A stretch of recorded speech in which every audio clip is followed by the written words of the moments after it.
Como você imagina o paraíso? Acredita que existe um lugar iluminado e musical, onde um coro de anjos canta em adoração a Deus, cercado por cenários majestosos e deslumbrantes tesouros como ouro, prata e pedras preciosas? A Bíblia nos dá algumas pistas sobre a natureza do paraíso, mas a nossa compreensão ainda é limitada. Muitas pessoas têm suas próprias percepções sobre o paraíso. Na Bíblia, são usadas várias expressões para descrevê-lo. Em algumas passagens bíblicas, ele é mencionado como lugares celestiais, sugerindo diferentes áreas, mas todas unificadas sob a ideia do paraíso. Estes podem ser locais distintos reservados para diferentes propósitos. Em 2 Coríntios capítulo 12, versículo 2 a 4, o apóstolo Paulo descreve uma experiência mística onde foi arrebatado ao que ele chama de terceiro céu. Ele menciona ter sido levado ao paraíso e ouviu palavras que não podem ser ditas por humanos. Isso sugere a existência de diferentes céus, com o terceiro céu sendo o mais sagrado, o próprio local de habitação de Deus. Conheço um homem em Cristo que há 14 anos foi arrebatado ao terceiro céu.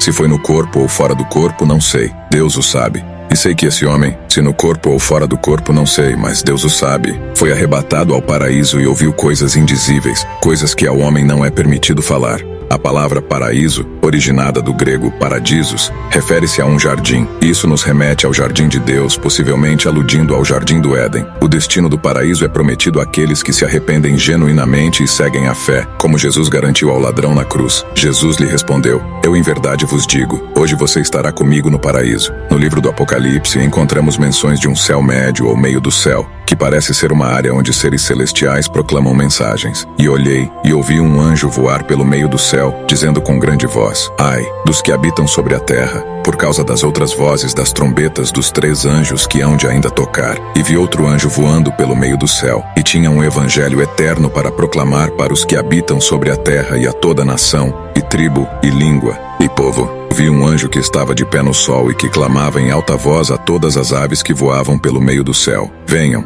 reúnam-se para o grande banquete de Deus." No entanto, enquanto a Bíblia fornece algumas informações sobre o paraíso, ainda há muito que não entendemos. E muitas dessas ideias são moldadas por nossas próprias percepções e tradições. O importante é saber que o paraíso é o lugar de encontro definitivo com Deus para aqueles que o seguem fielmente. No grego, o termo para meio do céu é mesouranema, que pode se referir ao que chamamos de segundo céu. Já o céu que vemos ao olhar para cima é o primeiro céu. Todos nós estamos familiarizados com este. A Bíblia frequentemente fala dos habitantes celestiais como anjos. A origem da palavra anjo vem do grego ângelos, traduzido como mensageiro. Enquanto muitos anjos servem como mensageiros de Deus, eles também têm outras funções. Contudo, é importante lembrar que existem anjos caídos sob a influência de Satanás. O mundo espiritual é complexo e multifacetado. Os anjos não só entregam mensagens divinas, mas também protegem os humanos. Jesus, em Mateus, capítulo 18, versículo 10, nos diz que as crianças têm anjos guardiães que estão em constante comunhão com Deus. Além disso, há anjos guerreiros que se engajam em batalhas espirituais. Tende todo cuidado para que não desprezeis a qualquer destes pequeninos, pois eu vos asseguro que seus anjos nos céus veem continuamente a face de meu Pai Celestial. Muitos acreditam que o céu é um lugar de paz e adoração. No entanto, esta tranquilidade pode se aplicar apenas ao terceiro céu. Em outras regiões celestiais, há batalhas entre forças do bem e do mal, como destacado em Apocalipse capítulo 12, versículo 10. Satanás, descrito como o acusador, faz acusações contra os fiéis perante Deus. Este cenário espiritual de conflito persiste até que Satanás seja definitivamente derrotado. E ouvi uma grande voz no céu que dizia: "Agora é chegada a salvação e a força, e o reino do nosso Deus, e o poder do seu Cristo, porque já o acusador de nossos irmãos é derrubado, o qual diante do nosso Deus os acusava de dia e de noite." Apocalipse capítulo 12, versículo 12, oferece um aviso para os habitantes da terra sobre o tempo em que Satanás será lançado do céu para a terra. "Portanto, alegrai-vos, ó céus, e vós que neles habitais. Ai dos que habitam na terra e no mar, pois o diabo desceu a vós com grande ira, sabendo que tem pouco tempo."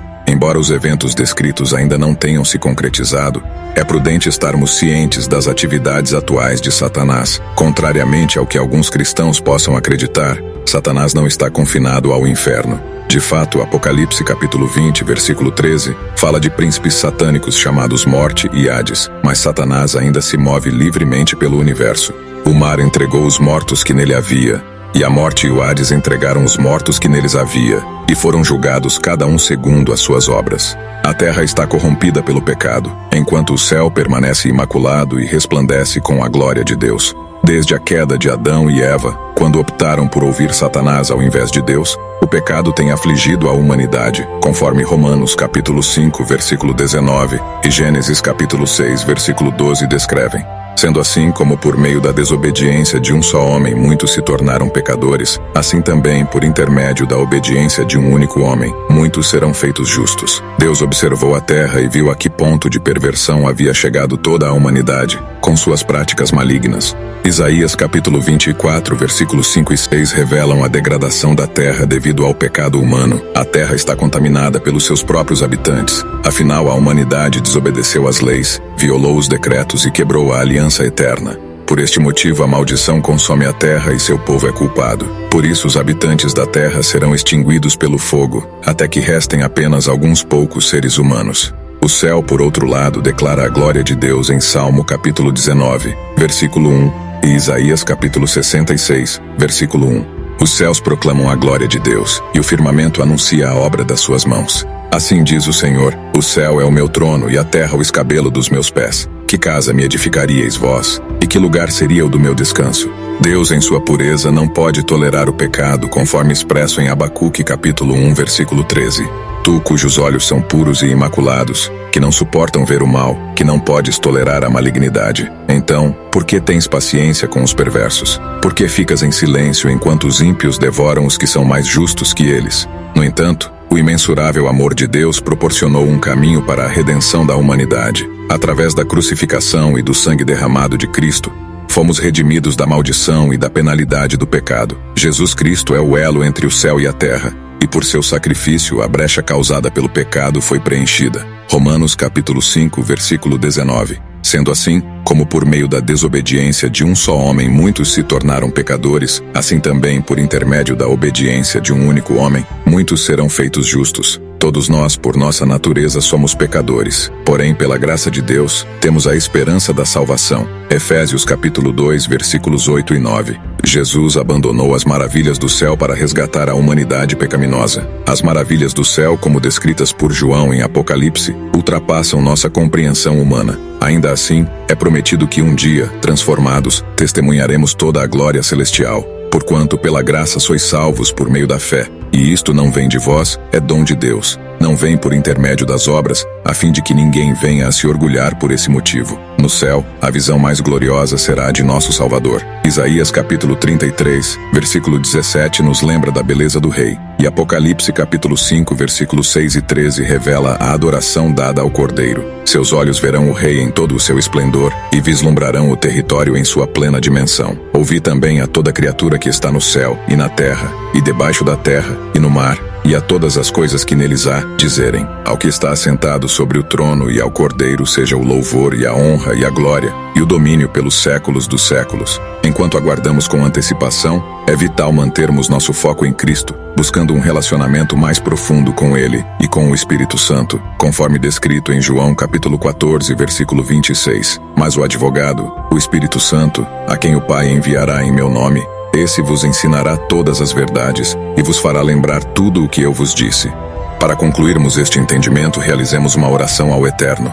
Pai Celestial, no poderoso nome de Jesus Cristo, suplico que nos enchas com teu Espírito Santo, guiando-nos em toda a verdade e conhecimento. Em meio às tempestades da vida, buscai clareza e paz. Confio em teu amor e em tua promessa de salvação, que minha vida reflita a luz de Cristo, iluminando o caminho para outros. Em teu nome, eu oro, amém. Aproximamo-nos em oração à tua presença divina, clamando pela sabedoria e discernimento que vem de ter a mente de Cristo, concedida através do poder do teu Espírito Santo. Peço força e determinação para superar cada desafio e tentação que enfrento. Molda-me, ó Senhor, segundo a tua vontade, para que possa refletir a imagem de Cristo em mim, segundo a tua palavra em 2 Timóteo capítulo 1, versículo 7. Pois Deus não nos deu espírito de covardia, mas de poder, de amor e de moderação. Imploro para que minha mente seja renovada, conforme a mente de Cristo, por meio da ação do Espírito Santo. Que o Espírito Santo habite em mim e me ajude a permanecer em ti. Deus de amor e misericórdia, fortalece-me em todas as adversidades